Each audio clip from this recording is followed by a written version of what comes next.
Asseyez-vous et détendez-vous alors que nous plongeons dans l'histoire. Emerald se tenait devant le miroir de sa chambre, ajustant avec soin le tombé de sa robe jaune vif. Cette couleur lui avait toujours rappelé l'espoir et les nouveaux départs, des sentiments qui correspondaient à son excitation pour la journée.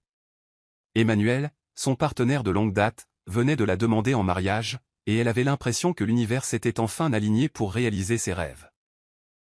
À chaque mouvement doux de ses mains, elle admirait la bague qui ornait maintenant son doigt, son petit diamant captant la lumière du matin. À bien des égards, sa vie ressemblait à un conte de fées, avec un beau fiancé et la promesse d'un mariage qui unirait leurs deux familles. Pourtant, même dans son brouillard de joie, un malaise subtil chatouillait le fond de son esprit. De temps en temps, elle décelait des pointes d'envie chez sa jeune demi-sœur, Diana, bien qu'elle essayât de se convaincre que ce n'était que son imagination. Après tout, Diana avait toujours été un peu distante, et peut-être que cette distance faisait simplement partie de sa nature. Mais alors que la famille se réunissait en bas pour un brunch de célébration, Emerald ne pouvait se défaire du sentiment que sous les sourires polis et les paroles cordiales de Diana se cachait quelque chose de plus acéré. Au brunch, Emmanuel tournait autour d'Emerald d'un air protecteur, remerciant poliment les parents pour leurs vœux.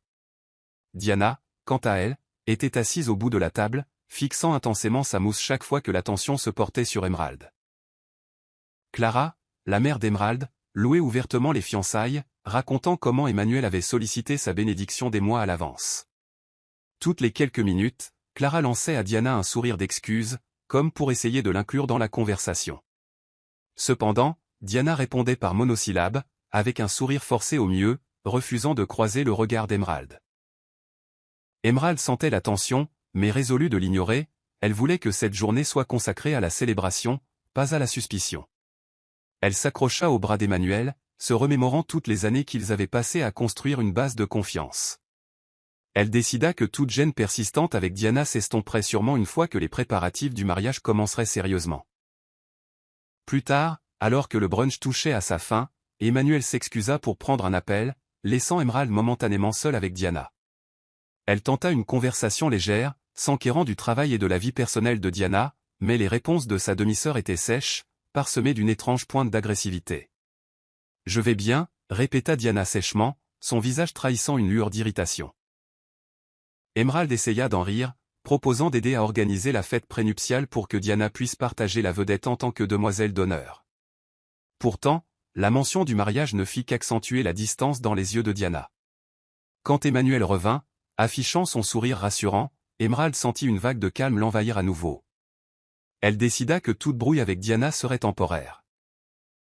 Elle refusait de croire que la jalousie ou le ressentiment pourraient vraiment ternir l'avenir radieux qu'elle envisageait. Emerald quitta ce jour-là pleine d'espoir, s'accrochant à l'idée que l'amour prévaudrait, ignorant que sous la façade polie de Diana se cachaient les graines d'une trahison qui allait bientôt briser son monde parfait. Quelques semaines plus tard, Emerald et Emmanuel organisaient une petite réception dans leur appartement pour célébrer leur prochaine fête de fiançailles. Une douce musique de jazz jouait en fond sonore, se mêlant aux murmures de conversation entre amis et famille. Alors qu'Emerald faisait le tour, elle remarqua le regard d'Emmanuel vaciller vers Diana, qui était perchée nonchalamment près de la fenêtre. Cela n'aurait pu être rien, mais quelque chose dans cette connexion fugace entre lui fit froid dans le dos. Elle observa la façon dont Diana s'attardait aux côtés d'Emmanuel quand Emerald était occupée avec les invités, son rire trop éclatant, sa main frôlant son bras un peu trop nonchalamment. Au début, Emerald prit cela pour des taquineries fraternelles. Diana avait toujours été un peu plus directe et enjouée, mais jamais malveillante, ou du moins c'est ce qu'elle se disait. Pourtant, les faibles sonnettes d'alarme dans son esprit ne voulaient pas se taire. Plus tard dans la soirée, alors qu'Emerald rangeait la cuisine, elle entendit des voix douces dans le couloir. Elle jeta un coup d'œil au coin du mur pour voir Diana et Emmanuel dans une conversation apparemment intense. Leur posture était proche, la main de Diana reposant momentanément sur l'épaule d'Emmanuel. Emerald hésita, le cœur battant, se demandant si elle devait interrompre. Mais Emmanuel laissa échapper un demi-rire qui semblait trop intime, et Diana lui sourit d'une manière qu'Emerald n'avait jamais vue auparavant. Emerald recula avant qu'il ne puisse la voir, la confusion tourbillonnant dans sa poitrine. Elle passa le reste de la nuit à essayer de croiser le regard d'Emmanuel, pour en tirer un peu de réconfort, mais il était étrangement distant. Chaque fois qu'elle essayait de l'entraîner dans une conversation de groupe, il s'excusait, préoccupé par des messages textés et des appels téléphoniques. Dans les jours qui suivirent la réception, le malaise d'Emerald grandit. Elle remarqua qu'Emmanuel devenait distant, balayant ses tentatives de discuter des détails du mariage ou de parler de leur avenir. Il commença à rentrer tard, attribuant ses absences à des affaires urgentes. Un soir tard, Emerald se retrouva seule à la table du dîner, les restes de nourriture refroidissant. Diana, de son côté, était devenue silencieuse dans leurs messages de groupe, répondant rarement quand Emerald essayait de l'inclure dans les plans de mariage. Au lieu du soulagement de cocher des éléments sur sa liste de choses à faire, Emerald sentit un nœud se serrer dans son estomac. Elle ne pouvait plus ignorer les changements subtils, les regards volés, l'évitement d'Emmanuel, le comportement de plus en plus glacial de Diana. Les fissures dans son image autrefois parfaite de l'amour commencèrent à s'étendre, le verre menaçant de se briser à tout moment. Emerald se tournait et se retournait dans son lit, hantée par des questions sans réponse. L'air de la nuit semblait suffocant, alors elle se glissa dans le salon pour un verre d'eau. Alors qu'elle se tenait dans le couloir faiblement éclairé, elle entendit de faibles rires provenant du bureau d'Emmanuel. Il était bien après minuit, à qui pouvait-il bien parler à une heure pareille? Le cœur battant à tout rompre, Emerald s'approcha de la porte, ses doigts tremblants autour de la poignée. À travers la fente, elle pouvait à peine distinguer les faibles murmures d'Emmanuel et un gloussement indubitable qu'elle reconnut comme celui de Diana. Une vague de panique lui serra la poitrine, et elle se figea, incertaine de savoir si elle devait faire irruption ou battre en retraite. La chaleur du ton d'Emmanuel, la douceur du rire de Diana, c'étaient les sons de l'intimité, pas d'un simple appel téléphonique ou d'une conversation décontractée. Emerald recula, portant sa main à sa bouche pour étouffer un hoquet. Elle attendit dans le couloir, le souffle court, espérant obtenir plus de preuves. Puis, dans le silence, elle entendit Emmanuel mentionner quelque chose à propos de se faufiler et de ne pas vouloir qu'Emerald le découvre. Son estomac se noua. Chaque mot la poignardait avec une trahison qu'elle ne pouvait pas encore pleinement comprendre. Se pourrait-il qu'Emmanuel et Diana partagent plus qu'une simple amourette? Alors qu'elle se tournait pour partir, son pied heurta accidentellement une table d'appoint, provoquant un bruit sourd. Les voix dans le bureau s'arrêtèrent brusquement. Emerald se précipita dans la chambre, le cœur battant la chamade, faisant semblant de dormir quand Emmanuel se glissa plus tard sous les couvertures sans un mot. Le lendemain matin, Emerald se réveilla avec une appréhension maladive. Elle remarqua Diana portant la veste d'Emmanuel, celle qu'elle lui avait offerte pour son dernier anniversaire, tout en sirotant nonchalamment un café dans la cuisine. Diana leva brièvement les yeux, croisant le regard d'Emerald avec un défi voilé dans son regard. Emerald déglutit difficilement, ravalant ses soupçons. Les confronter directement semblait trop terrifiant, trop définitif. Elle espérait s'être imaginé des choses, que peut-être Diana avait juste emprunté la veste par commodité. Pourtant, les faits troublants s'accumulaient. Les rires nocturnes, la conversation à voix basse sur les secrets, la veste qui appartenait à Emmanuel maintenant drapée sur les épaules de Diana. Emerald força un sourire et demanda s'ils avaient vu son chargeur de téléphone, juste pour masquer la tension qui couvait dans son esprit. Mais ses pensées s'emballaient, son cœur battait à tout rompre, et elle savait au plus profond d'elle-même que quelque chose n'allait pas du tout, quelque chose qui menaçait de déchirer le monde fragile qu'elle avait construit avec Emmanuel. Le cœur d'Emerald battait sans relâche alors qu'elle poussait la porte du bureau d'Emmanuel, son pouls résonnant dans ses oreilles. Elle sentait une atmosphère inquiétante depuis des jours, mais rien ne l'avait préparée à la scène qui l'accueillit. Diana et Emmanuel se tenaient trop près, échangeant un regard qui semblait inconfortablement intime. La main de son fiancé effleura la joue de Diana et un silence emplit l'espace. Emerald se figea, chaque parcelle d'espoir s'effondrant sur elle-même. Elle avait imaginé une tension mesquine ou de petits malentendus, ne soupçonnant jamais que l'homme en qui elle avait confiance et la demi-sœur qu'elle considérait autrefois comme une amie pouvaient partager un tel secret. En une fraction de seconde, toute la perception qu'Emerald avait de son avenir se désintégra. Sa gorge se serra et les larmes menaçaient de couler, mais elle se ressaisit, exigeant une explication. Diana se retourna avec un air triomphant, sa posture révélant de l'arrogance plutôt que de la honte. « Je t'avais dit qu'Emmanuel ne t'appartenait pas », cracha-t-elle, sa voix débordant de mépris. Emmanuel resta silencieux, la culpabilité peinte sur ses traits, mais éclipsée par la confiance audacieuse de Diana. Les entrailles d'Emerald se tordirent de chagrin, mais la colère éclata aussi en elle. Elle avait mis toute son âme dans cette relation, nourrissant chaque rêve, pour le voir brisé par deux personnes en qui elle avait eu confiance. L'air était suffocant. Tout ce qu'elle appréciait, l'unité familiale, la dévotion amoureuse, avaient été déchiquetées par des regards rusés et des conversations cachées. Le sourire narquois de Diana brûla dans la mémoire d'Emerald comme une cicatrice. Essayant de digérer le choc, Emerald recula en titubant, sa voix tremblante alors qu'elle demandait pourquoi il l'avait menée en bateau. Diana rejeta ses cheveux en arrière, expliquant qu'Emmanuel n'avait jamais vraiment voulu de la douce innocence d'Emerald, il désirait l'allure audacieuse de Diana. Chaque mot blessait Emerald plus profondément, la laissant abasourdie par la désinvolture avec laquelle Diana se délectait de sa douleur. Emmanuel tenta de s'approcher, marmonnant une vague excuse qui se dissolut sous le rire de Diana.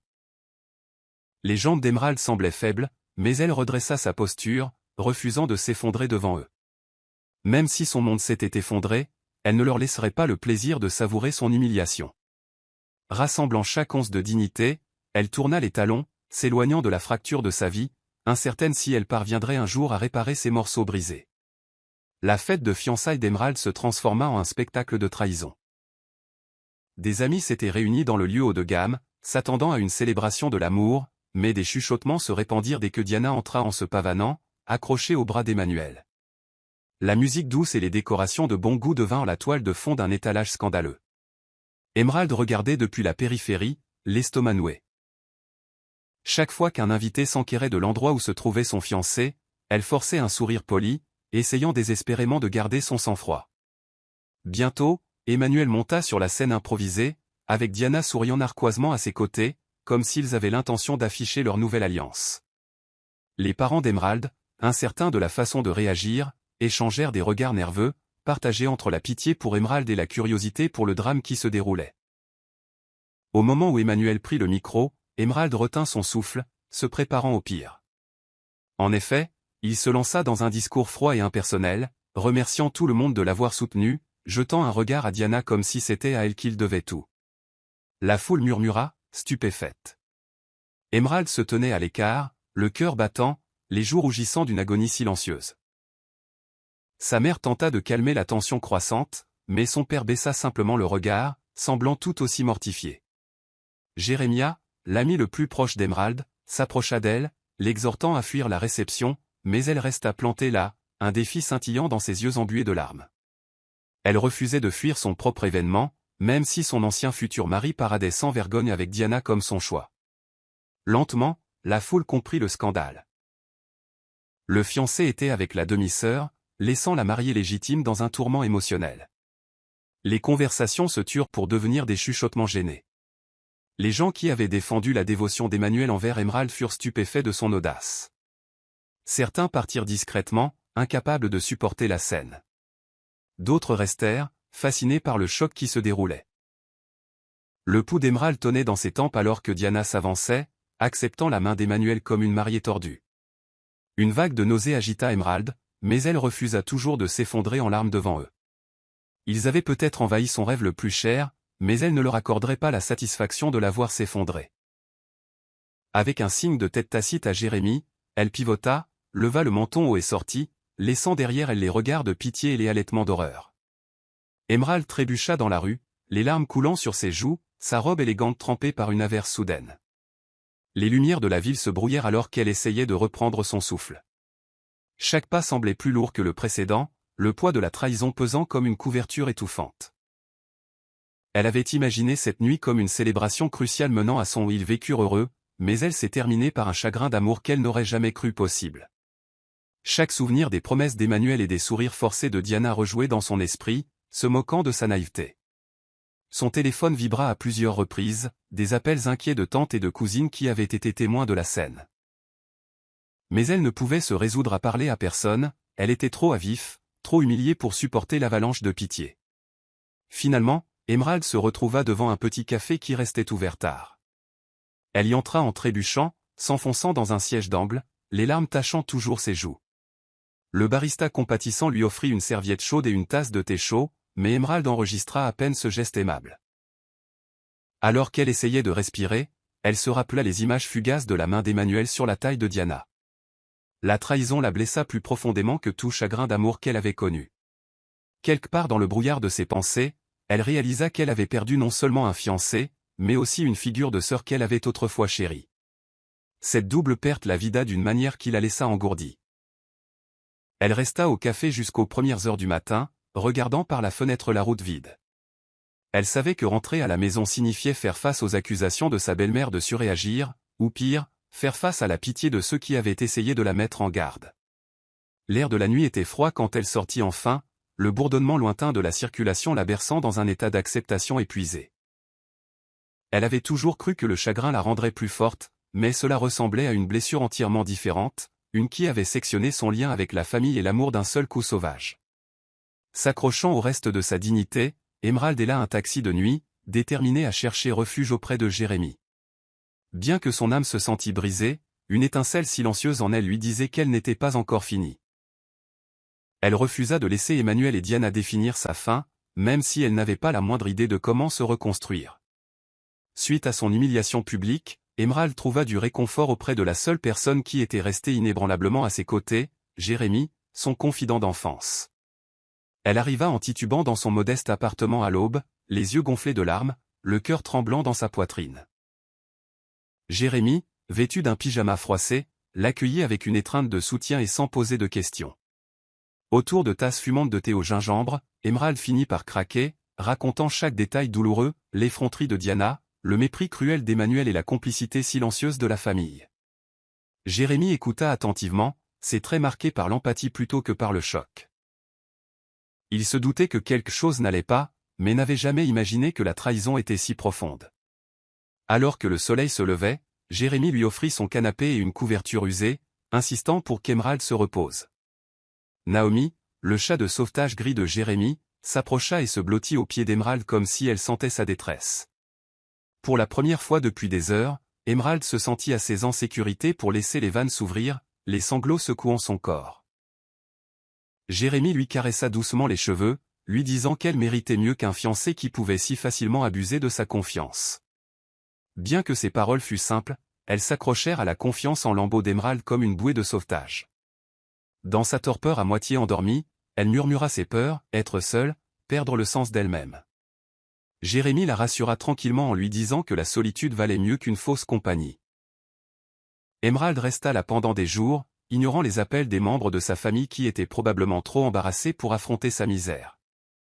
Jérémy lui apportait des repas et insistait pour qu'elle fasse de courtes promenades dans le quartier, espérant que l'air frais ranimerait son esprit. Lentement, les larmes d'Emerald se calmèrent assez pour qu'elle puisse voir un semblant d'avenir. Alors que chaque mention d'Emmanuel ou de Diana la blessait à nouveau, la présence inébranlable de Jérémy la stabilisait. Chaque jour, elle regagnait une fraction de son amour-propre, alimentée par la dévotion silencieuse de Jérémy. Bien qu'elle soit restée profondément blessée, une graine de résilience commença à germer, lui disant qu'elle avait le droit de reprendre sa vie en main plutôt que de laisser le désespoir la dévorer entièrement. Malgré le soutien réconfortant de Jérémy, Emerald se retrouva à sombrer dans un enfer péri. Vée de culpabilité et de chagrin persistant. Elle dormait sur son canapé, refusant de consulter les réseaux sociaux ou de répondre aux SMS, terrifiée à l'idée de tomber sur des images de Diana et Emmanuel affichant leur nouveau bonheur. Des cauchemars la tourmentaient, avec des éclairs du regard dédaigneux d'Emmanuel et du sourire triomphant de Diana. Jérémy l'exhorta à voir un thérapeute ou au moins à sortir davantage, mais Emerald se sentait piégée dans le lourd manteau de son propre désespoir. Le miroir devint son ennemi, elle détestait le reflet d'une femme qui avait permis à une telle trahison de déchiqueter sa vie. Pour tenter de la faire avancer, Jérémy persuada Emerald de l'accompagner à une exposition d'art local, espérant que les étalages colorés pourraient raviver son intérêt pour la beauté de la vie. Pourtant, au milieu des toiles vibrantes, elle resta engourdie, enregistrant à peine les formes et les teintes abstraites. Même lorsque Jérémy la présenta à des connaissances, ses yeux restèrent distants, son esprit enfermé dans le souvenir du contact d'Emmanuel sur la joue de Diana. Les gens lui lançaient des regards compatissants, ayant entendu des rumeurs sur le changement public de loyauté de son fiancé. Pour Emerald, leur pitié ressemblait à un projecteur sur son humiliation, intensifiant son désir de disparaître dans les murs. Cette nuit-là, elle sanglota dans l'oreiller de rechange de Jérémy, convaincue qu'elle ne sortirait jamais du gouffre laissé par la trahison d'Emmanuel et de Diana. Chaque fois qu'elle fermait les yeux, la scène se rejouait, Diana dans les bras d'Emmanuel, le silence du scandale à sa fête de fiançailles. La peur que son cœur reste à jamais en morceaux la paralysait. Pourtant, quelque part dans cette mer sombre de douleur, une voix insistait sur le fait qu'elle avait assez souffert. Épuisée par ses propres larmes, elle admit que le fond du gouffre pouvait aussi être un tournant. Même si elle ne voyait pas comment, elle sentait la foi inébranlable de Jérémie en sa force. Peut-être qu'après chaque trahison, un chemin vers la rédemption existait encore. Quelques semaines plus tard, Jérémie entraîna Emerald à un événement de réseautage dans un lieu chic du centre-ville, affirmant qu'un changement de décor était essentiel si elle avait l'intention de passer à autre chose. Vêtue d'une robe bleu marine sobre, Emerald se sentait déplacée au milieu du bavardage de la foule et des poignées de main polies. Elle s'accrocha à un verre de jus pétillant, scrutant la pièce avec un enthousiasme minimal, jusqu'à ce que Jérémie la dirige vers une grande silhouette de l'autre côté de la pièce. Peter, le présenta Teil, laissant entendre qu'il était un homme d'affaires influent à la recherche de nouveaux talents. Emerald hocha poliment la tête, s'attendant à un échange typique et impersonnel. Mais au moment où elle croisa le regard bienveillant de Peter, une chaleur tacite diffusa sa posture gardée. Peter interrogea Emerald sur ses intérêts, et elle révéla avec hésitation sa passion dormante pour le design, un rêve qu'elle avait mis de côté lorsqu'elle prévoyait de devenir la femme d'Emmanuel. Contre toute attente, Peter écouta attentivement, posant des questions réfléchies sur les palettes de couleurs et les influences conceptuelles. Sa curiosité sincère la désarma. Elle se surprit à se pencher, ses joues s'échauffant alors qu'il complimentait sa créativité naturelle. Tout au long de la soirée, ils discutèrent d'art, d'architecture et des meilleurs joyaux cachés de la ville, ignorant la foule tourbillonnante autour d'eux. Pour la première fois depuis le chagrin d'amour, Emerald sentit une étincelle d'excitation pour qui elle était, plutôt que pour qui elle avait perdu. À la fin de l'événement, Jérémie sourit narquoisement de loin, pleinement conscient qu'il avait orchestré cette subtile introduction. Peter donna à Emerald sa carte de visite, l'invitant à visiter son bureau pour une consultation informelle sur certains projets à venir. Emerald, habituellement cynique depuis la trahison, se surprit à sourire en empochant la carte. Le souvenir de la trahison d'Emmanuel et de l'arrogance de Diana s'estompa momentanément. Bien qu'elle ne puisse prédire où cette étincelle pourrait la mener, la possibilité de nouveaux départs remua son cœur. Et alors qu'elle partait, Jérémie la taquina gentiment, affirmant qu'elle avait l'air plus vivante en ces quelques heures qu'elle ne l'avait été au cours du mois dernier. Emerald roula des yeux, mais secrètement, elle le remercia de l'avoir poussé vers un chemin inattendu. Le lendemain matin, Emerald était assise à la petite table de cuisine de Jérémie, fixant la carte de visite de Peter. Les souvenirs du ricanement d'Emmanuel et de la trahison de Diana hantaient encore ses rêves, mais elle ne pouvait ignorer la pointe d'optimisme que la veille avait injectée dans son esprit. Elle prit une décision, elle ne laisserait pas le passé l'ancrer à la douleur. Rassemblant son courage, elle composa le numéro de Peter, s'attendant à moitié à ce qu'il l'ait déjà oublié. Au lieu de cela, sa voix chaleureuse l'accueillit, suggérant qu'ils se rencontrent dans un café local cet après-midi. Une vague de nervosité l'envahit, mais avec le pouce levé enjoué de Jérémie, elle partit affronter ce nouveau chapitre de front. Peter l'accueillit avec un sourire facile, un ordinateur portable déjà ouvert pour montrer des propositions de design pour un prochain espace de vente au détail. Alors qu'ils discutaient des schémas de couleurs et des idées d'aménagement, Emerald sentit une confiance progressive revenir dans ses veines. Les encouragements sincères de Peter lui firent voir le potentiel de ses instincts créatifs, chose qu'Emmanuel avait rarement louée. Malgré sa maladresse initiale, elle se surprit à apprécier la séance de brainstorming, oubliant son chagrin d'amour pendant de longues périodes. Après des heures de conversation, ils se séparèrent avec une poignée de main et une promesse tacite de collaboration. Pour Emerald, ce n'était pas seulement une rencontre professionnelle, c'était un pas vers la reconquête de la passion qu'elle avait autrefois pour l'art et la vie. Ce soir-là, alors qu'elle racontait la rencontre à Jérémie, sa voix portait une étincelle d'enthousiasme qu'il n'avait pas entendue depuis des semaines. Elle parlait de palettes de couleurs, de contacts de fournisseurs et de stratégies de conception potentielles comme si elle décrivait un nouvel amour. Jérémie rayonnait de fierté, plaisantant sur le fait que Peter pourrait être plus qu'un simple partenaire de travail. Emerald rougit, insistant sur le fait qu'elle n'était prête à rien d'autre qu'à l'amitié. Pourtant, elle ne pouvait nier à quel point sa chaleur et son respect avaient érodé son doute persistant. Le lendemain matin, elle se plongea dans la recherche pour le projet de Peter, se réveillant tôt et remplissant le salon de Jérémie de croquis et de tableaux d'inspiration. Son cœur brisé restait, mais il battait avec une détermination tranquille, faisant écho à sa résolution de reconstruire sa vie, un design à la fois. Dans les semaines qui suivirent la collaboration initiale d'Emerald et Peter, Diana se prélassait dans son nouveau statut aux côtés d'Emmanuel. Elle se pavanait dans les réunions sociales, exhibant le bras d'Emmanuel et se délectant des murmures des badauds. Partout où elle allait, Diana veillait à laisser tomber des remarques suffisantes sur son fiancé, soulignant à quel point Emmanuel avait rapidement tourné la page. Enhardie par sa victoire perçue, elle lançait des pics subtils sur l'absence d'Emerald aux événements familiaux, dépeignant sa demi-sœur comme faible et incapable de faire face au monde réel.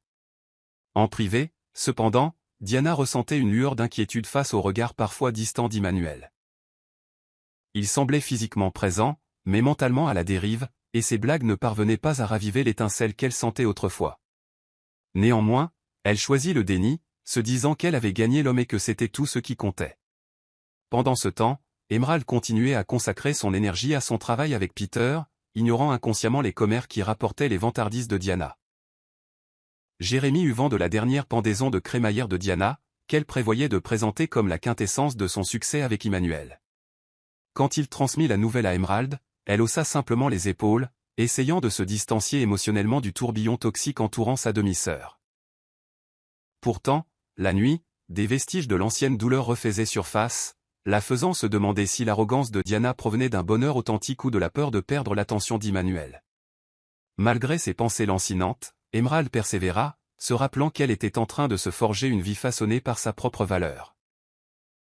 La confiance excessive de Diana s'enfla davantage quand Emmanuel, dans une tentative tiède de l'apaiser, accepta d'organiser un dîner chic pour leur cercle de connaissances. Les invitations à l'événement portaient des photos du visage souriant de Diana, comme pour capturer son triomphe sur Emerald. Parmi les destinataires se trouvait Jérémy, qui savait mieux que quiconque qu'il ne fallait pas se laisser impressionner par les pitreries de Diana. Assis avec Emerald dans leur café habituel, il mentionna avoir reçu l'invitation, les sourcils levés d'un air cynique.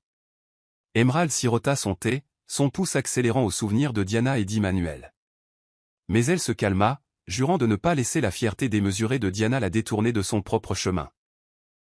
Bien qu'une partie instable d'Emerald souffre encore, elle réalisa que le défilé auto-congratulatoire de Diana ne pouvait pas éclipser les progrès constants qu'elle faisait dans sa nouvelle vie. Un matin de bonne heure, Emerald trouva une enveloppe dorée glissée sous la porte de Jérémy, adressée à eux deux. Elle supposa qu'il s'agissait peut-être d'un prospectus publicitaire, mais son cœur se serra dès qu'elle reconnut l'écriture ample de Diana. En l'ouvrant, elle découvrit une invitation élaborée à une pendaison de crémaillère, clairement la dernière tentative de Diana et Emmanuel d'afficher leur relation en grande pompe. Jérémy la lut par-dessus son épaule, laissant échapper un petit sifflement devant le langage ostentatoire promettant des fontaines de champagne et un quatuor à cordes. L'estomac d'Emerald se noua sous l'effet d'un tourbillon d'émotions, dégoût, douleur et une étrange curiosité. Pourquoi l'inviter? Était-ce de la pure méchanceté ou un geste tordu de bonne volonté? Jérémy affirma qu'Emerald n'avait rien à prouver et qu'elle devrait ignorer l'invitation. Il craignait que l'événement ne soit une scène pour que Diana se délecte de sa trahison. Emerald, cependant, se souvint du chagrin de son fiasco de fiançailles et des chuchotements accusateurs lorsqu'elle s'était éclipsée, humiliée. Elle ressentit une envie tenace d'y aller, cette fois, à ses propres conditions. C'était peut-être imprudent, mais elle voulait démontrer que la cruauté de Diana ne pouvait pas briser son esprit. Elle ne se cacherait pas et ne laisserait pas la pitié alimentée par les rumeurs la définir. Avec la bénédiction réticente de Jérémy, elle résolut d'y assister, déterminée à garder la tête haute. Le jour précédant la fête, Emerald oscilla entre l'anxiété et une résolution farouche. Elle choisit une robe de soirée audacieuse et de bon goût en vert émeraude profond, la couleur de son nom, une affirmation silencieuse de son identité et de sa résilience. Peter, sentant sa tension, lui offrit une oreille attentive, l'encourageant à rester fidèle à elle-même. Bien qu'il ne puisse pas l'accompagner en raison d'obligations professionnelles, sa confiance inébranlable en elle fit naître une lueur de courage. Quand le soir arriva, Emerald monta dans la voiture de Jérémy, expirant un souffle tremblant. À chaque kilomètre qu'il parcourait vers la nouvelle maison impeccable de Diana et Emmanuel, Emerald répétait des réponses calmes dans sa tête, espérant pouvoir surmonter le chaos et retrouver sa dignité une bonne fois pour toutes. En arrivant devant l'allée somptueusement éclairée, Emerald sentit son pouce accélérer à la vue des voituriers faisant entrer des invités en robes scintillantes et costumes élégants. Tout l'étalage était bien plus grandiose que tout ce dont elle se souvenait de sa fête de fiançailles, lui rappelant le fait amer que Diana et Emmanuel s'étaient emparés de la vie qu'elle s'était autrefois imaginée. Jérémy lui fit un signe de tête rassurant alors qu'il confiait leur manteau à un portier silencieux. À l'intérieur, la maison grouillait d'invités bavards, de décorations dorées et d'une musique douce qui aurait dû être accueillante. Au lieu de cela, elle semblait oppressive, une cage dorée qui menaçait d'étouffer à nouveau Emerald. Emerald s'agrippa au bras de Jérémie, traversant prudemment la foule. Chaque visage semblait rempli de curiosité ou de pitié, alimentant le nœud anxieux dans son estomac. Des groupes de connaissances échangeaient des salutations polies, bien que la tension dans l'air suggère qu'ils étaient plus intéressés par le spectacle d'Emerald confrontant Diana que par de véritables amabilités. Quand Emmanuel apparut enfin, ses yeux parcoururent Emerald avec un mélange de culpabilité et d'inconfort. Emerald réussit un sourire sec, déterminé à ne pas s'effondrer. Jérémie l'éloigna avec tact avant qu'Emmanuel ne puisse parler, la guidant vers un coin plus calme où les ombres offraient un refuge momentané aux regards indiscrets. Diana les trouva bientôt, flanquée d'une petite troupe d'admirateurs. Vêtue d'une robe scintillante, sa posture criait victoire. Elle ne prit pas la peine de saluer amicalement, adoptant plutôt un sourire glacial. « Je vois que tu as décidé de venir après tout », remarqua-t-elle, son ton dégoulinant de condescendance. Emerald soutint le regard de Diana, se rappelant chaque once de trahison qu'il avait hanté. Bien que son pouls batte la chamade, Emerald refusa de laisser la peur ou les vieilles blessures transparaître. « Je suis venu te souhaiter bonne chance », répondit-elle calmement, surprenant Diana par son sang-froid. Pendant un bref instant, un éclair d'incertitude traversa le visage de Diana. La tension ondula entre elles comme un fil tendu, et alors que les invités faisaient semblant de ne pas écouter, Emerald réalisa que c'était sa guerre silencieuse, une guerre qu'elle avait l'intention de gagner en se tenant simplement droite, imperturbable face au faste ou aux fantômes de son avenir volé. Au milieu des conversations feutrées et du décor scintillant, Emerald sentit le regard méprisant de Diana lui transpercer le dos. La pendaison de crémaillère bourdonnait de bavardages polis, mais un courant tendu ondulait juste sous la surface. Plutôt que de battre en retraite, Emerald circula parmi les invités, offrant de temps en temps un sourire discret. Elle avait l'intention de montrer qu'elle n'était pas là pour causer des ennuis, mais qu'elle ne se laisserait pas non plus intimider par l'arrogance de sa demi-sœur. Lorsque Jérémie s'éloigna pour prendre des rafraîchissements, Emerald se retrouva acculée par Diana près de l'élégant escalier en marbre. Les lèvres de Diana se retroussèrent en un ricanement, sa voix dégoulinant de mépris alors qu'elle demandait pourquoi Emerald osait mettre les pieds dans sa maison. Les invités à proximité écoutaient discrètement, feignant de s'intéresser aux décorations voisines. Emerald prit une profonde inspiration, se rappelant toute l'angoisse qu'elle avait endurée depuis la trahison d'Emmanuel. Bien que sa poitrine se serre, elle refusa d'être davantage humiliée. « Je ne veux pas d'Emmanuel », déclara-t-elle calmement, regardant Diana dans les yeux sans ciller.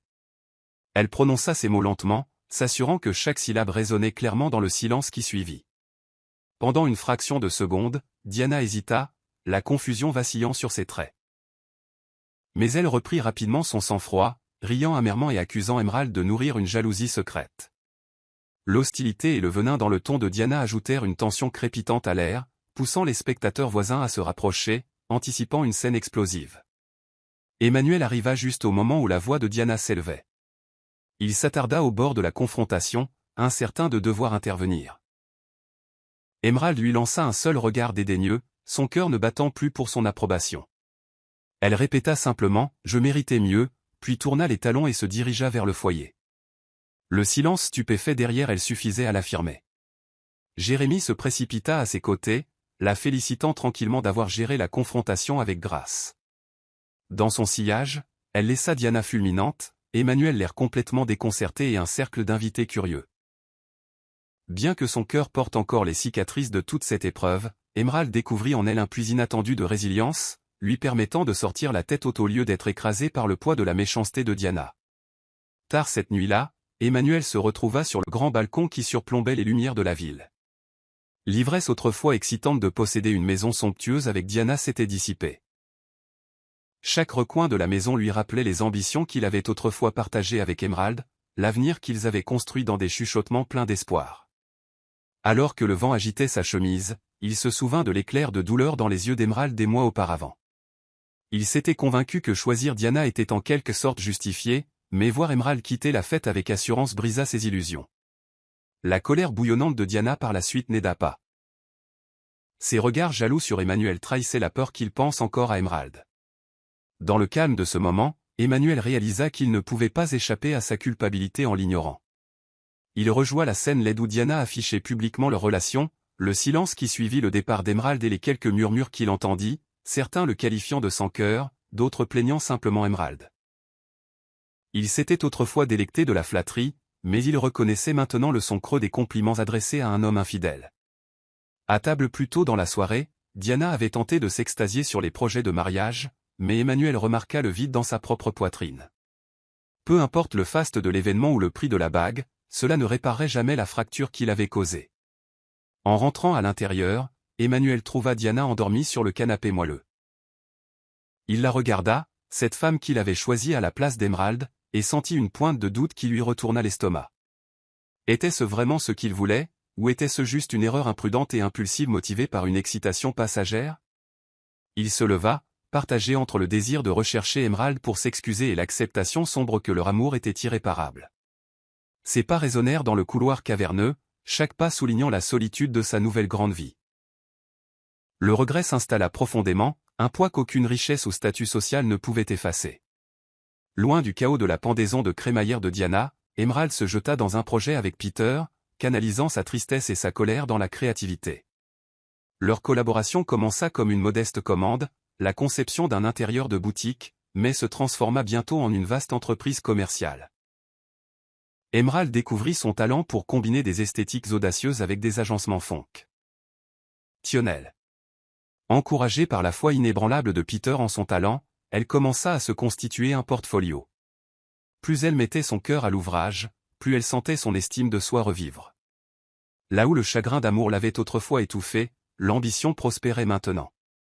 Jérémy, remarquant l'étincelle renouvelée d'Emerald, se porta volontaire comme son assistant, jonglant avec les tâches administratives et les relations publiques. Le bouche à oreille fit connaître les capacités de conception d'Emerald, attirant des entrepreneurs curieux et des propriétaires de petits cafés désireux de réorganiser leurs espaces. Chaque projet réussi lui valut des critiques élogieuses, la rapprochant de l'indépendance financière et émotionnelle. Au début, Emerald resta prudente, craignant que la reconnaissance ne s'évanouisse à tout moment. Mais avec le mentorat de Peter et le soutien fervent de Jérémy, elle commença à croire en la base solide qu'elle était en train de créer. Au fil des mois, la liste de clients autrefois maigre d'Emerald s'est transformée en une liste florissante de clients fidèles. Certains lui ont même recommandé des contrats d'entreprise. Les nuits tardives devinrent la norme, à réfléchir dans le bureau de Peter autour d'un café, à discuter de palettes de couleurs et à rédiger des propositions pour de nouveaux investisseurs. La synergie entre sa créativité et le sens des affaires de Peter s'est avérée parfaite, alimentant les spéculations selon lesquelles il pourrait devenir plus que de simples partenaires professionnels. Emerald balayait souvent les allusions enjouées de Jérémy, insistant sur le fait qu'elle n'était pas prête pour une autre romance. Pourtant, elle ne pouvait nier la chaleur qui lui envahissait le cœur chaque fois que Peter applaudissait son travail ou lui demandait son avis. Portée par l'épanouissement que son entreprise lui apportait, elle commença à envisager un avenir étincelant de promesses, un avenir où la trahison d'Emmanuel ne la définirait plus, et où son estime de soi s'envolerait grâce à des réalisations qu'elle avait entièrement gagnées par elle-même. La vie autrefois glamour de Diana avec Emmanuel a commencé à s'effilocher à un rythme alarmant. Au début, elle masquait les fissures avec des dîners somptueux et des événements sociaux scintillants, tentant de reproduire l'excitation qui avait attiré Emmanuel loin d'Emerald. Pourtant, sous la surface, la relation ressemblait plus à une performance qu'à un lien authentique. Emmanuel devint de plus en plus distant, rentrant tard à la maison sans explication. Les rumeurs de ses flirts avec d'autres femmes circulaient dans leur cercle social, laissant Diana anxieuse et craignant la même trahison qu'elle avait autrefois orchestrée. Des amis, qui s'étaient réjouis du coup audacieux de Diana, s'éloignèrent progressivement, n'étant plus charmés par sa bravade. Chaque jour, le sourire autrefois fier sur le visage de Diana s'estompait, remplacé par des rides de soucis et un sentiment persistant de malaise. Le coup de grâce est venu quand Emmanuel a cessé de l'accompagner au rassemblement, invoquant des obligations professionnelles qui ne semblaient jamais s'additionner. Tard dans la nuit, Diana arpentait les couloirs silencieux de leur appartement, se remémorant les jours triomphants où elle pensait avoir gagné. Au lieu de cela, elle se retrouva piégée dans une victoire creuse, regrettant la démarche même qui avait détruit sa relation avec Emerald. Le silence des pièces spacieuses semblait oppressant, amplifiant sa solitude et ses remords. Les factures s'accumulaient alors qu'Emmanuel réduisait les dépenses communes, et Diana devint dépendante de petits prêts pour maintenir les apparences. Chaque déficit financier érodait sa fierté, la poussant de plus en plus près du désespoir. La santé physique de Diana en a également pris un coup. Elle avait souvent la nausée à cause du stress, mangeant à peine alors que l'anxiété la rongeait de l'aube au crépuscule. Ceux qui admiraient autrefois son audace lui lançaient maintenant des regards compatissants, sentant la turbulence derrière ses sourires forcés. Tard dans la nuit, elle serrait son téléphone, tentait de composer le numéro d'Emerald mais s'arrêtant net en se souvenant de son rôle dans la trahison. La honte la retenait, se mêlant à une douleur de vouloir réparer les dégâts mais manquant de courage pour faire face à ses propres actions. Alors que les fondations de sa vie mal acquise s'effondraient, Diana commença à réaliser que ravir Emmanuel à Emerald n'était pas la grande victoire qu'elle avait autrefois imaginée, c'était le catalyseur de son effondrement. Au milieu du chaos qui se déroulait dans le monde de Diana, Emerald trouva une stabilité inattendue dans son entreprise en pleine croissance et la tranquille assurance de la présence de Peter. Leur partenariat professionnel s'épanouit sur la créativité et la confiance, se transformant en amitié lors de séances de brainstorming nocturnes et de rires partagés. Jérémy fut le premier à remarquer le changement subtil, une lumière dans les yeux d'Emerald qui laissait deviner des émotions naissantes qu'elle tentait de garder cachées.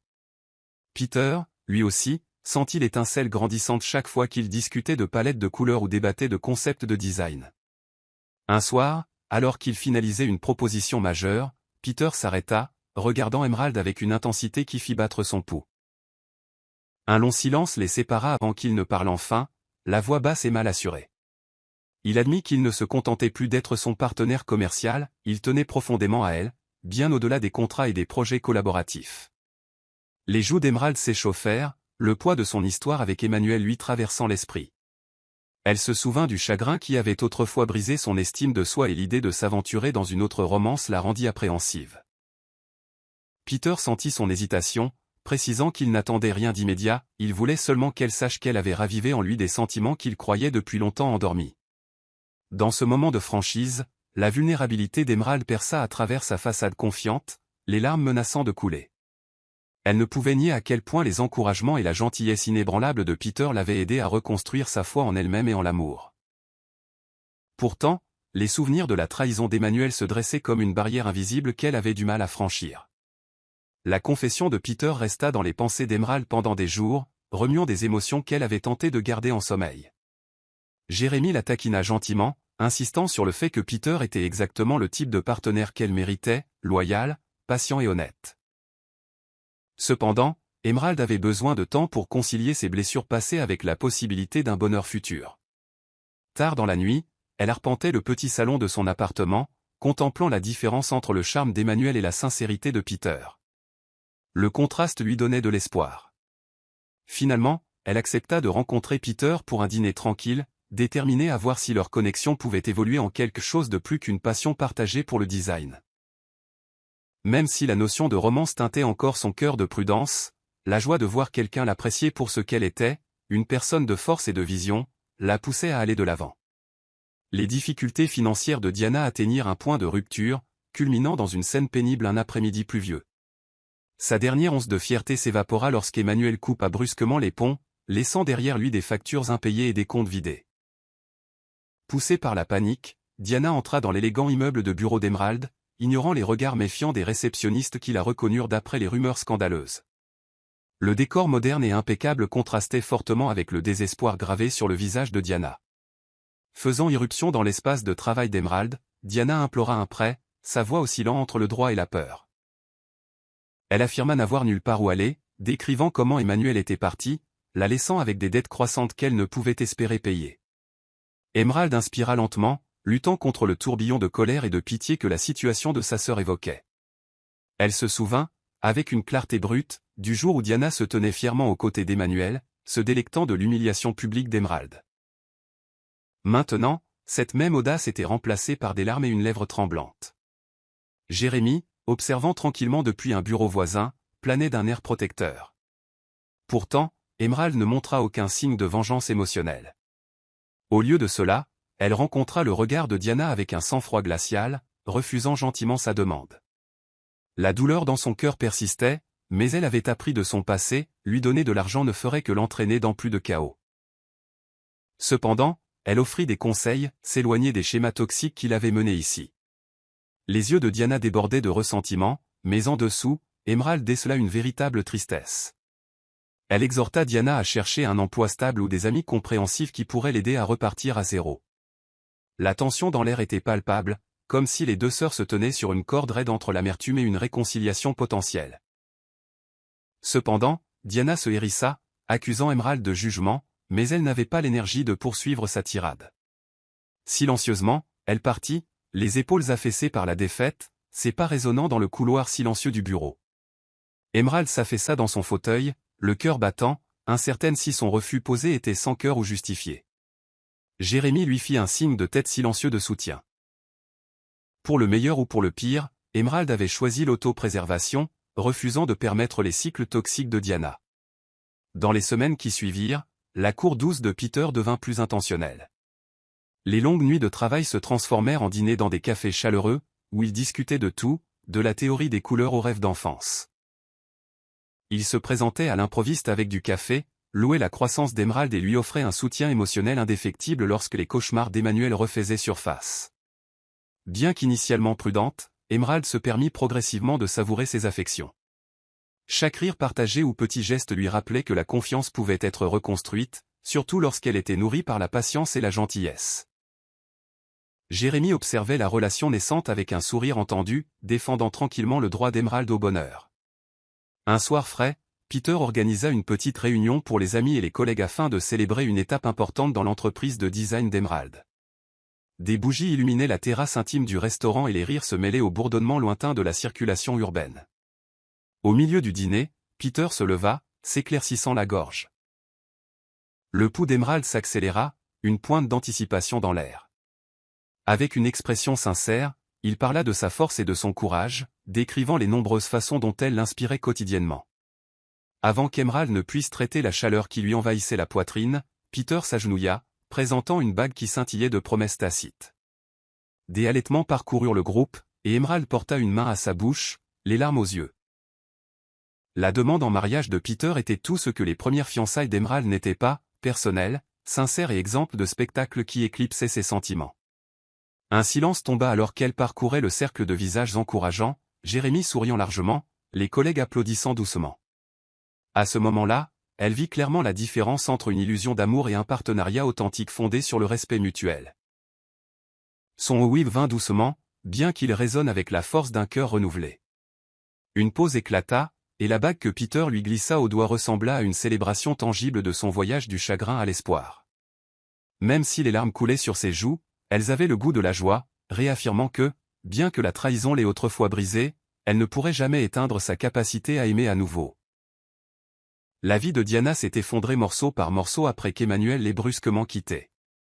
La maison somptueuse qu'elle avait autrefois fièrement exhibée est devenue silencieuse, hantée par des souvenirs de triomphe éphémères. Les factures se sont accumulées, et chaque jour qui passait apportait de nouveaux rappels de la crise financière qui la menaçait. Sans les contributions d'Emmanuel, Diana s'est retrouvée à puiser dans des économies qu'elle n'avait jamais prévu de devoir utiliser. D'anciens amis se sont éloignés, bavardant sur sa situation derrière son dos. Là où elle se pavanait autrefois avec confiance, elle se faufilait maintenant dans les allées des supermarchés à la recherche de réduction. La fierté luttait avec le désespoir, la forçant à adopter une attitude plus humble dans les interactions quotidiennes. Chaque appel téléphonique des agents de recouvrement érodait la façade d'audace qui la définissait autrefois. Clara, la mère de Diana, a d'abord rejeté les demandes d'aide de sa fille, encore blessée par le scandale qui a secoué leur famille. Cependant, voir la détérioration de Diana a suscité une empathie réticente. Clara a permis à Diana de retourner dans sa chambre d'enfant, un espace que Diana avait autrefois méprisé comme étant trop simple. Recroquevillée sur ce lit jumeau familier, elle réfléchissait au choix qui l'avait menée ici. Elle se souvenait comment elle avait attiré l'attention d'Emmanuel par jalousie, n'imaginant jamais à quelle vitesse son monde s'effondrerait. Chaque fois qu'elle jetait un coup d'œil à l'écrin vide sur la table de chevet, elle sentait à la fois le regret et la honte lui serrer le cœur. Désespérée de trouver une bouée de sauvetage, Diana a contacté des parents éloignés, postulant pour des emplois subalternes, bien qu'aucun ne promette un soulagement rapide. Des rumeurs chuchotées sur les nouvelles conquêtes d'Emmanuel remplissaient ses pensées. Elle l'imaginait charmer une autre femme, répétant le même schéma de dévotion éphémère. L'angoisse la rongeait, alimentée par la prise de conscience que le paradis qu'elle avait revendiqué n'était rien de plus qu'un mirage. Tard dans la nuit, elle parcourait les réseaux sociaux, apercevant des bribes de la vie florissante d'Emerald. L'envie s'aigrissait en elle, accompagnée de remords pour son rôle dans leur séparation. Elle reconnaissait qu'en volant Emmanuel, elle avait perdu quelqu'un de vraiment loyal, sa sœur, tout en se condamnant à vivre dans les ruines de sa propre ambition téméraire. Le jour du mariage d'Emerald avec Peter s'est levé sous un ciel clair, la chaleur rayonnant dans chaque recoin du jardin intime. Le couple avait choisi un lieu modeste, un espace luxuriant et serein rempli de roses blanches et de lys délicats. La lumière du soleil filtrait à travers de hauts haies, illuminant l'allée où la famille et les amis s'étaient rassemblés dans une attente impatiente. Jérémie accueillait les invités avec un sourire amical, s'assurant que tout le monde se sente le bienvenu. De douces instrumentales flottaient, se mêlant aux félicitations chuchotées. Emerald, cloîtré dans une loge voisine, calmait sa respiration, réfléchissant au chemin qu'il avait mené à ce moment profond. Quand Emerald apparut en haut de l'allée, la foule expira collectivement d'admiration. Drapée dans une robe simple mais élégante, elle s'avança avec une assurance tranquille, chaque pas faisant écho à sa résilience. Jérémie se tenait sur le côté, les larmes aux yeux, regardant la femme qu'il avait soutenue retrouver enfin son bonheur. Peter l'attendait sous une arche florale blanche, son expression radieuse et inébranlable. Le silence qui les enveloppa était plus puissant que n'importe quel discours, témoignant des luttes que tous deux avaient endurées. Leurs vœux, prononcés à voix basse que seule la première rangée pouvait entendre, étaient empreints de gratitude pour les secondes chances. Une vague d'émotion parcourut la foule alors qu'ils scellaient leur union. Des applaudissements éclatèrent, accompagnés de reniflements discrets de parents plus âgés qui connaissaient des bribes du chagrin d'Emerald. Alors que les invités se mêlaient parmi les tables ornées de fleurs fraîches et de bougies, Peter et Emerald dérivaient entre eux, offrant des sourires sincères. Jérémie proposa un toast, levant son verre haut et louant la beauté de leur histoire d'amour. Chaque tintement de champagne semblait laver les restes de la trahison qui avait autrefois menacé la joie d'Emerald. La cérémonie se conclut par une danse gracieuse partagée par les jeunes mariés sous des guirlandes de lumière scintillantes. C'était un mariage défini par une persévérance tacite, une célébration sans prétention et sincère qui prouvait qu'une joie radieuse pouvait naître des cendres du chagrin. Diana se tenait en marge du mariage d'Emerald, dissimulée derrière un treillis fleuri. Bien qu'elle ait lutté contre l'indécision toute la matinée, son désir d'assister à l'événement marquant de sa demi-sœur l'emporta. Cachée dans l'ombre, Diana regarda Emerald échanger ses vœux avec un homme qui la regardait avec une dévotion indubitable. Le son des applaudissements des invités se heurta à la douleur sourde dans la poitrine de Diana. Elle se souvint de la funeste fête de fiançailles, de sa posture triomphante aux côtés d'Immanuel, et réalisa à quel point cette victoire avait été creuse. Maintenant, confrontée à l'esprit inflexible et au contentement authentique d'Emerald, Diana sentit quelque chose de fragile se briser en elle. Lorsque la foule se déplaça pour féliciter les jeunes mariés, Diana se sentit submergée par l'émotion. Elle vit Jérémie trinquer en l'honneur de la résilience d'Emerald, et même de loin, elle sentit la profondeur de la camaraderie qui s'était développée autour de sa demi-sœur. Le moment était rempli de sentiments contradictoires, la honte de sa trahison, l'envie de l'amour qu'Emerald avait découvert, et une étrange gratitude qu'au moins, Emerald en soit sortie victorieuse malgré la douleur. Diana toucha son visage et réalisa qu'elle pleurait. Ce n'étaient pas des larmes théâtrales destinées à manipuler ou à susciter la sympathie, c'était un épanchement silencieux de remords et de reconnaissance de la blessure qu'elle avait infligée à quelqu'un qui l'appelait autrefois sa famille. Après s'être attardée quelques minutes, Diana se tourna pour partir, incapable de regarder les festivités plus longtemps. Elle serra son sac à main contre son corps, les larmes coulant toujours sur ses joues. Quelque part au loin, elle entendit de faibles échos de rire et le tintement des verres. Le contraste entre cette liesse et sa propre tourmente rendait chaque pas loin de la fête plus lourd.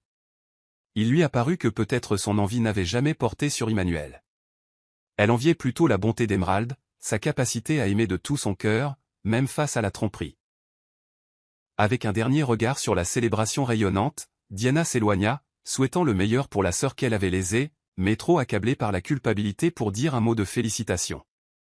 Alors qu'elle disparaissait dans la rue calme, elle murmura une excuse silencieuse dans l'air nocturne, sachant qu'elle n'atteindrait peut-être jamais les oreilles d'Emerald.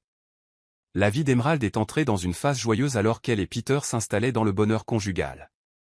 Leur maison, un confortable appartement de 2 chambres dans un quartier en plein essor, résonnait de chaleur. Des photographies encadrées de leur mariage bordaient les murs, chacune capturant les sourires sincères qui symbolisaient de nouveaux départs. La nature solidaire de Peter brillait dans tous les aspects de leur vie commune. Il surprenait Emerald en l'aidant dans ses projets de design ou en planifiant de petites escapades de week-end pour soulager son stress au travail. Les séances de brainstorming nocturnes sont devenues une habitude, le couple se penchant sur des nuanciers et des catalogues de meubles à leur table à manger. Pourtant, au milieu de ses routines affectueuses, Emerald sentit un changement plus profond, quelque chose qui l'excitait et la terrifiait à la fois. Un matin, après un vertige, une visite chez le médecin confirma qu'elle attendait leur premier enfant. La joie et l'appréhension inondèrent son cœur, lui faisant monter les larmes aux yeux alors que Peter l'embrassait de soulagement et d'excitation.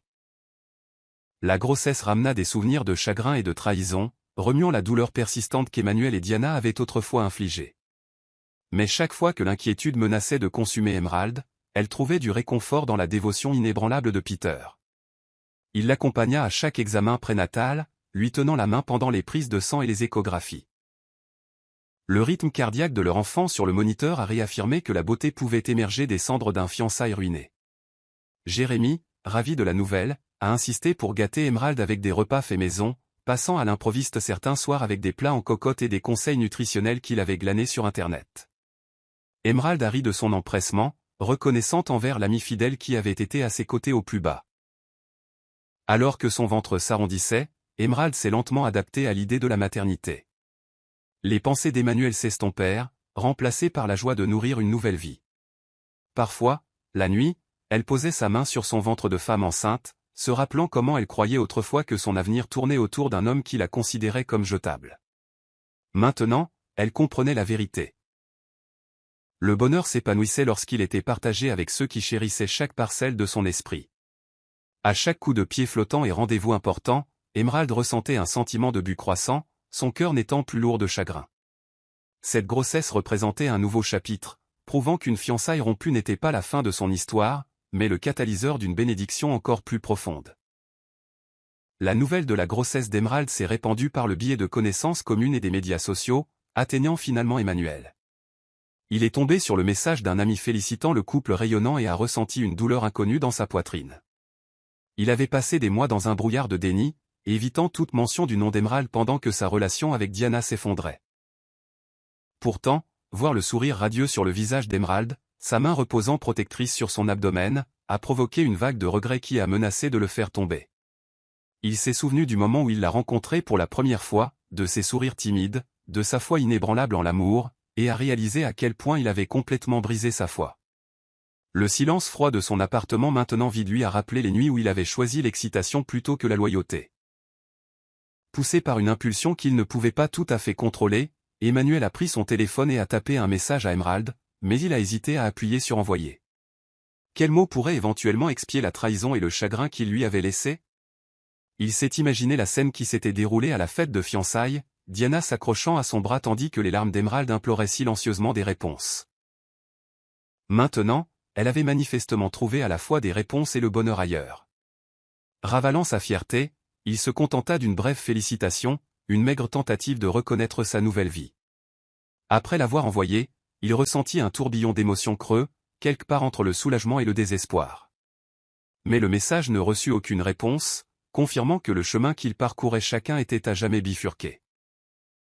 Dans les jours qui suivirent, Emmanuel tenta de repousser ses regrets en s'ensevelissant dans le travail, mais chaque moment d'oisiveté le ramenait au souvenir des trains de volée avec Diana et des sourires rusés qu'ils avaient autrefois partagés. La nouvelle de la propre chute de Diana a circulé, des chuchotements sur ses malheurs financiers et l'existence fragile qu'elle menait maintenant. La rumeur disait même qu'elle réparait les ponts avec de vieux amis pour survivre. Face à ces histoires, Emmanuel n'a trouvé aucun réconfort, seulement un rappel incessant qu'ils avaient tous deux parié l'amour pour une étincelle de plaisir fugace. Tard dans la nuit, hanté par l'image de l'enfant à naître d'Emerald, il a médité sur l'énormité de ce qu'il avait perdu. Dans un appartement silencieux, assombri par les regrets, il a finalement admis que certaines trahisons ont des conséquences qu'aucune excuse ne peut inverser. Le monde de Diana s'est rétréci pour s'adapter aux confins de la modeste chambre d'amis de sa mère après qu'Emmanuel l'ait abandonnée. Les heures solitaires s'étiraient, et elle se retrouva à revoir de vieilles photographies, des photos d'une sortie en famille où elle et Emerald avaient autrefois ri librement. Le ressentiment couvait encore, mais le chagrin piquait plus vivement alors qu'elle réalisait à quel point elle s'était isolée de la seule sœur qui aurait pu la soutenir. Quand elle ne cherchait pas en vain un travail stable, elle regardait par la fenêtre, ruminant les choix qu'il avait menés ici. Sa mère, Clara, la grondait quotidiennement pour avoir gaspillé des opportunités et trahi sa demi-sœur, bien qu'avec une pointe de regret de ne pas être intervenue plus tôt. Finalement, l'humilité poussa Diana à tenter des excuses, en quelque sorte, à Emerald. prenant son courage à deux mains, elle composa le numéro professionnel d'Emerald.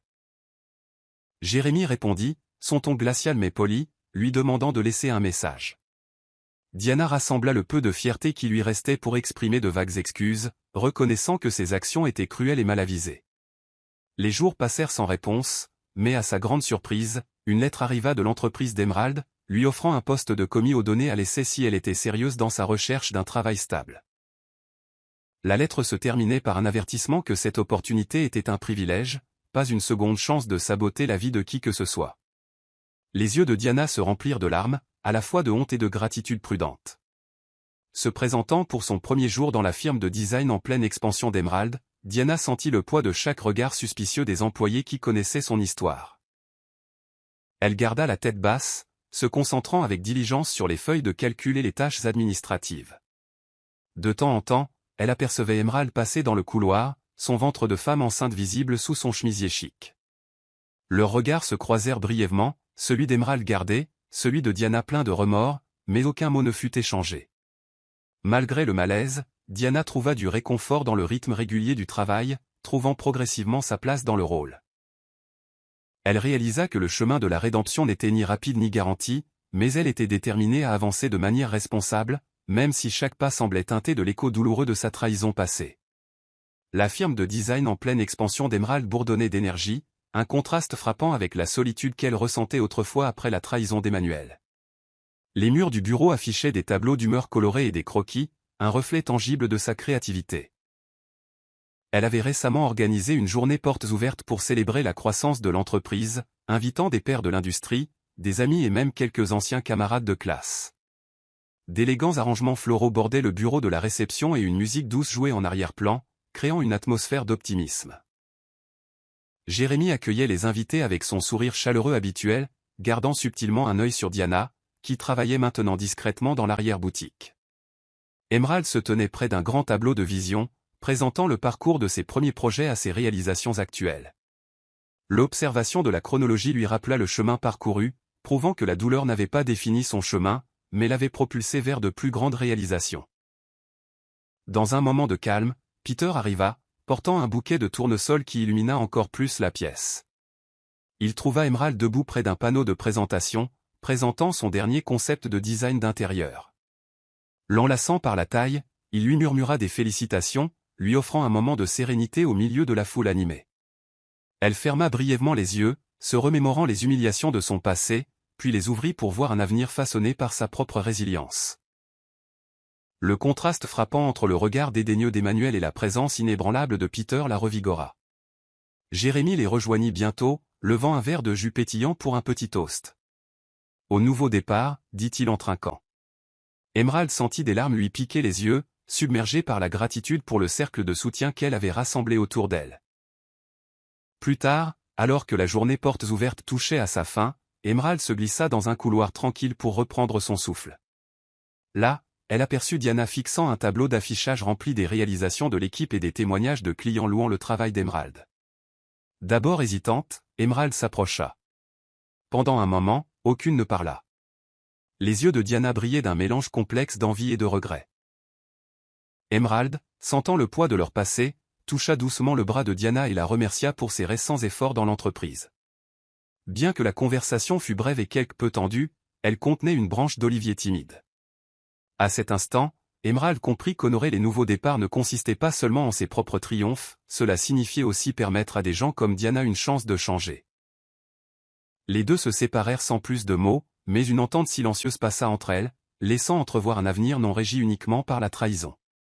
Peu après la journée portes ouvertes, Emerald constata que sa vie s'installait dans une routine réconfortante.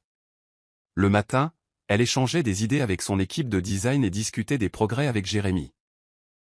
Le soir, elle rentrait chez elle pour partager des rires avec Peter, qui lui offrait des encouragements indéfectibles chaque fois qu'elle se sentait incertaine. Leur mariage avait une force tranquille, libre des étalages grandioses qu'Emmanuel exhibait autrefois, il prospérait grâce à des gestes attentionnés et un soutien constant. Un soir pluvieux, alors que le tonnerre grondait au loin, Emerald feuilleta de vieilles photos de ses anciennes fiançailles, réfléchissant à la façon dont sa vie avait radicalement changé. La tempête à l'extérieur semblait symbolique de la tourmente qu'elle avait autrefois endurée, mais à l'intérieur de sa maison, la douce lueur d'une lampe et la présence de Peter lui apportaient la paix. Jérémie taquinait fréquemment Emerald, affirmant qu'elle et Peter ressemblaient à des âmes sœurs de longue date plutôt qu'à des jeunes mariés. De telles plaisanteries faisaient généralement rougir Emerald. Elle soupçonnait Jérémie d'aimer voir son sourire revenir après le traumatisme qu'elle avait vécu. Peter, d'un autre côté, observait tranquillement ses interactions, louant son sens des affaires et lui rappelant de célébrer les petites victoires. Le week-end, ils exploraient des galeries d'art ou dînaient dans des bistrots chaleureux, forgeant de petites traditions qui enrichissaient leurs liens. Si Emerald se réveillait de cauchemars se remémorant la trahison d'Emmanuel, Peter était là, la calmant avec des mots doux et une présence inébranlable. Au fil du temps, elle réalisa que son appréhension de la romance s'était transformée en une profonde confiance. Un après-midi, Peter a surpris Emerald à son bureau, portant un plateau de pâtisserie maison. Alors qu'elle goûtait les friandises, des larmes ont soudainement monté à ses yeux. Elle s'est souvenue comment Emmanuel ne prenait jamais le temps de montrer un réel intérêt pour sa journée, ses cadeaux étaient à accent graveleuil et impersonnels. Les offrandes de Peter, bien que petites, étaient empreintes de prévenance et de sincérité, un contraste frappant avec son passé. En regardant Peter discuter aimablement avec Jérémie et même saluer poliment Diana, Emerald a ressenti un immense sentiment de soulagement. Elle méritait l'amour enraciné dans le respect, une relation qui lui permettait de s'épanouir plutôt que de se rétrécir. Ce jour-là, alors qu'elle rangeait ses croquis et fermait les portes du bureau, Emerald a silencieusement remercié le destin de lui avoir envoyé quelqu'un dont l'amour constant éclipsait chaque souvenir amer de chagrin. La position de Diana dans l'entreprise d'Emerald a commencé comme une tentative désespérée de rester à flot financièrement, mais avec le temps, c'est devenu un chemin vers la découverte de soi. Au début, elle travaillait tranquillement dans l'arrière-boutique, rapprochant des feuilles de calcul et triant des données. Elle a fait face au regard méfiant de ses collègues qui se souvenaient du scandale, mais elle a persévéré, déterminée à prouver qu'elle n'était pas simplement une faiseuse de troubles. Chaque jour, elle arrivait tôt, examinant les mises à jour des projets, désireuse de comprendre les opérations de l'entreprise et de trouver sa place. Loin des illusions glamour qu'elle poursuivait autrefois avec Emmanuel, Diana a découvert un sentiment de but en faisant partie de quelque chose de constructif. Progressivement, son ressentiment envers Emerald s'est émoussé en regret.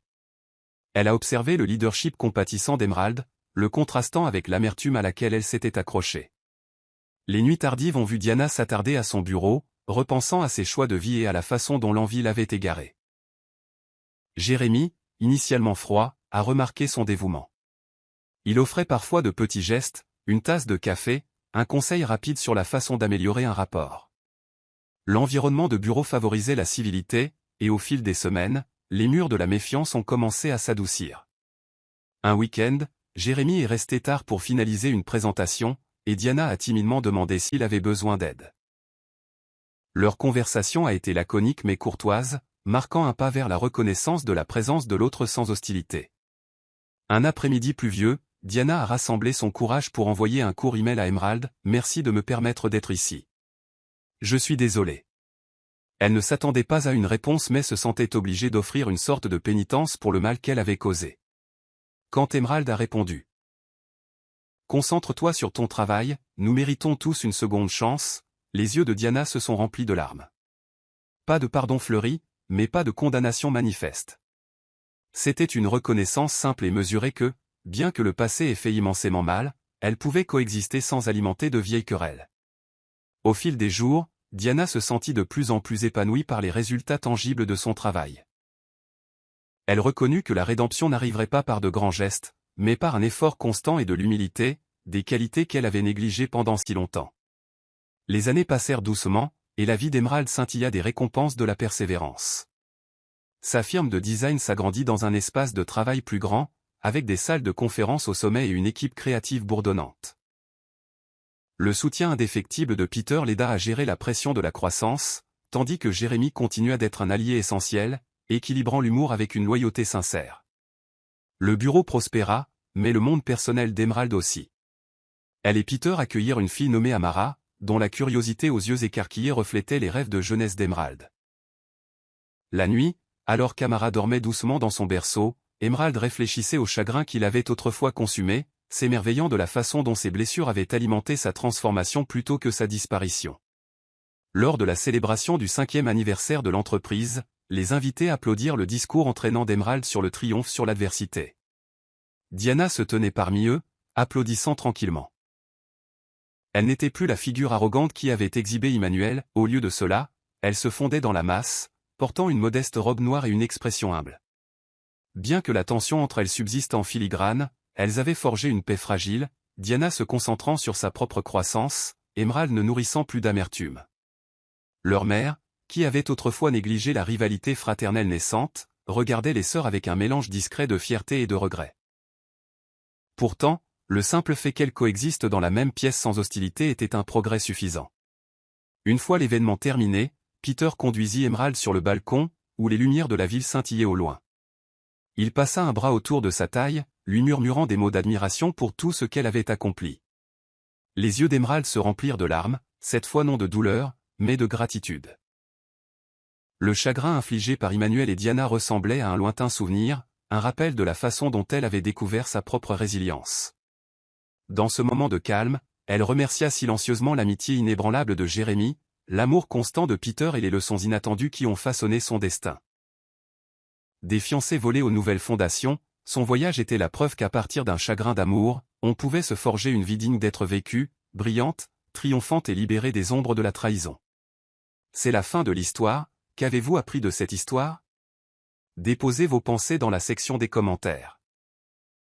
Laissez un j'aime et n'oubliez pas de vous abonner et d'activer les notifications de publication, afin d'être averti chaque fois que nous publierons nos prochaines vidéos. Partagez également cette vidéo avec quelqu'un qui pourrait être intéressé. Merci beaucoup d'avoir regardé.